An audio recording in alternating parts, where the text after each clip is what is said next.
Operation सिंदूर पर भारतीय वायुसेना का पोस्ट सामने आया है। भारत का ऑपरेशन सिंदूर अभी भी जारी है। समय रहते विस्तृत जानकारी दी जाएगी। हमने ऑपरेशन सिंदूर में कार्यों को सटीकता से किया है। ऑपरेशन सोच समझकर और विवेकपूर्ण तरीके से किया है। ऑपरेशन राष्ट्रीय उद्देश्यों के अनुरूप संचालित किया है। इंडियन एयरफोर्स का ये बयान सामने आया है, ट्वीट सामने आया है। बड़ी खबर आप तक दे रहे हैं, जहां पर ऑपरेशन सिंदूर पर भारतीय वायुसेना का एक पोस्ट सामने आता है कि भारत का ऑपरेशन सिंदूर अभी भी जारी है। ऑपरेशन सिंदूर रुका नहीं है, ऑपरेशन सिंदूर अभी भी जारी है। समय रहते विस्तृत जानकारी इसको लेकर दी जाएगी। हमने ऑपरेशन सिंदूर में कार्यों को सटीकता से किया है। ऑपरेशन सोच समझकर और विवेकपूर्ण तरीके से किया गया है। ऑपरेशन राष्ट्रीय उद्देश्यों के अनुरूप संचालित किया है। इंडियन एयरफोर्स का ये बयान सामने आया है, ये पोस्ट सामने आया है।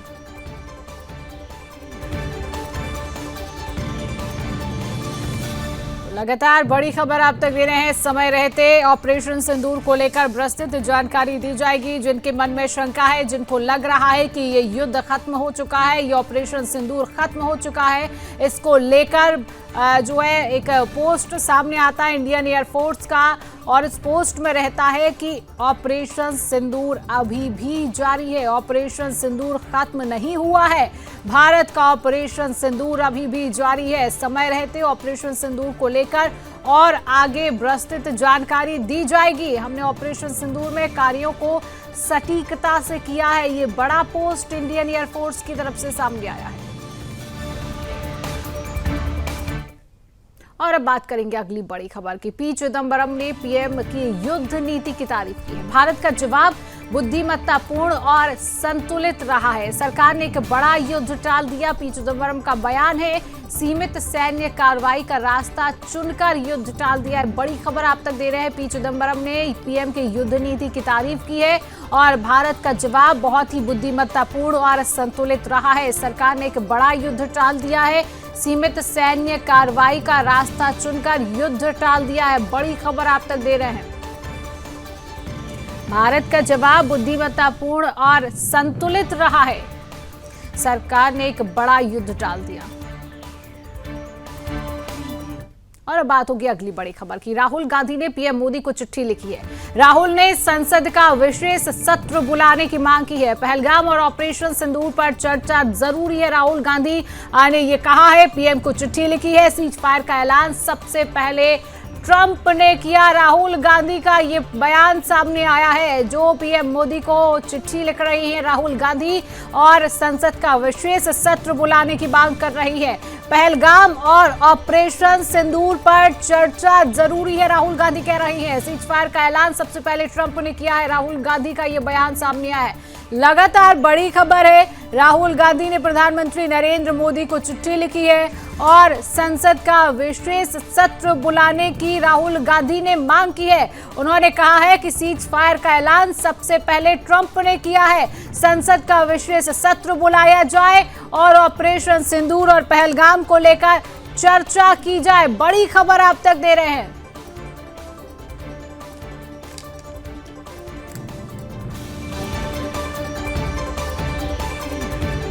राहुल गांधी कह रहे हैं पहलगाम और ऑपरेशन सिंदूर को लेकर चर्चा जरूरी।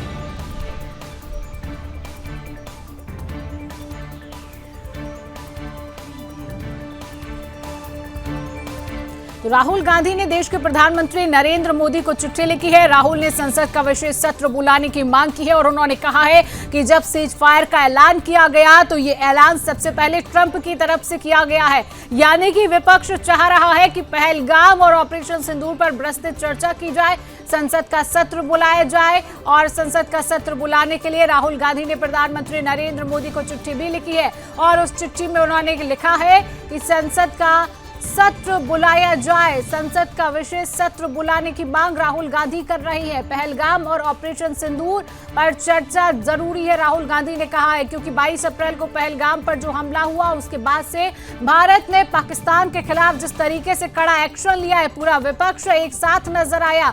ऑपरेशन सिंदूर को लेकर पूरा देश और पूरा विपक्ष, पूरी जनता जो है भारत सरकार के साथ, भारतीय सेना के साथ देश की रक्षा के लिए लगातार तत्पर रही है। और उसके बाद लगातार भारत ने पाकिस्तान को मुंहतोड़ और करारा जवाब लगातार पाकिस्तान को दिया है।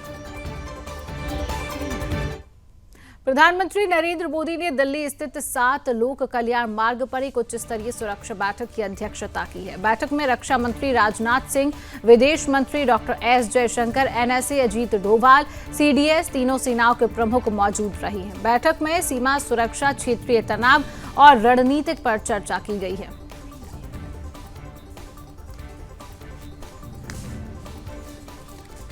पीएम मोदी की ये हाई लेवल बैठक रही है, जिस बैठक में तीनों सेनाओं के प्रमुख इस बैठक में मौजूद रहे हैं। सीमा सुरक्षा और क्षेत्रीय तनाव पर इस बैठक में चर्चा की गई है। ये खबर आप तक बता रही है। लगातार सीज फायर को लेकर हाई लेवल मीटिंग आज प्रधानमंत्री आवास पर बुलाई गई, जिसमें लोक कल्याण मार्ग पर एक उच्च स्तरीय सुरक्षा बैठक की अध्यक्षता की गई। इस बैठक में रक्षा मंत्री राजनाथ सिंह, विदेश मंत्री doctor S Jaishankar, NSA Ajit Doval, CDS और तीनों सेनाओं के प्रमुख इस बैठक में मौजूद रहे हैं। बैठक में सीमा सुरक्षा, क्षेत्रीय तनाव और रणनीतिक पर चर्चा की गई है।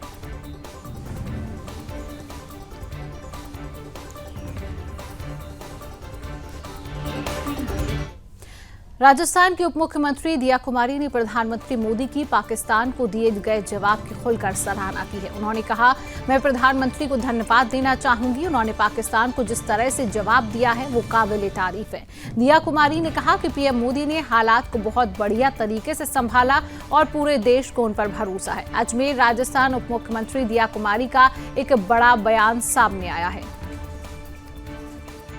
माननीय प्रधानमंत्री जी को धन्यवाद देना चाहूंगी कि उन्होंने बहुत जिस तरह से जवाब दिया पाकिस्तान को पहलगाम हमले के बाद, वो भी मुझे लगता है पूरे विश्व ने देखा है। और उसके बाद अभी सीज फायर हुआ है, बिल्कुल बहुत उनका आभार कि उन्होंने जिस तरह से स्थिति को पूरी तरह से संभाला और पूरी भारत की सभी एक एक व्यक्ति को उन पे विश्वास भी है और उनका मुझे लगता है सभी लोग दिल से धन्यवाद देते हैं कि बहुत अच्छी तरीके से उन्होंने पूरे दुनिया को दिखा दिया कि भारत ऐसी ताकत है जिसको कोई आंख नहीं दिखा सकती। कुछ ही देर में बहुत अच्छा है।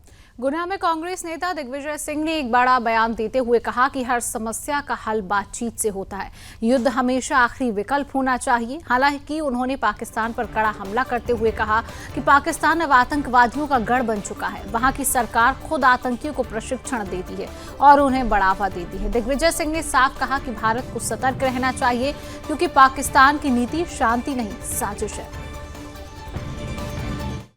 एक बात कहेंगे कि हर समस्या का हल, हर समस्या का निदान बातचीत से होता है और युद्ध जो है वो आखिरी विकल्प होना चाहिए। मूल बात यह है कि पाकिस्तान आतंकवादियों का एक गढ़ बन चुका है। खुलेआम पाकिस्तान की सरकार आतंकवादियों को पैसे का लालच देकर उन्हें ट्रेनिंग देते हैं और आतंकवादी गतिविधियों में उन्हें शामिल करते हैं। ये सब बातें अब साफ हो गई हैं, उजागर हो गई हैं और विश्व के जो अधिकांश देश है उस बात को स्वीकार करते हैं कि पूरे तरीके से पाकिस्तान आतंकियों का गढ़ बन चुका है। हमें इस बात का दुख है कि पाकिस्तान और हिंदुस्तान के बीच में जो युद्ध विराम की घोषणा हुई उसके बाद भी पाकिस्तान की तरफ से गोलियां और मिसाइल आगे गए, ड्रोन भेजे गए, ये उचित नहीं है और इस पर सख्ती से रोक लगी है।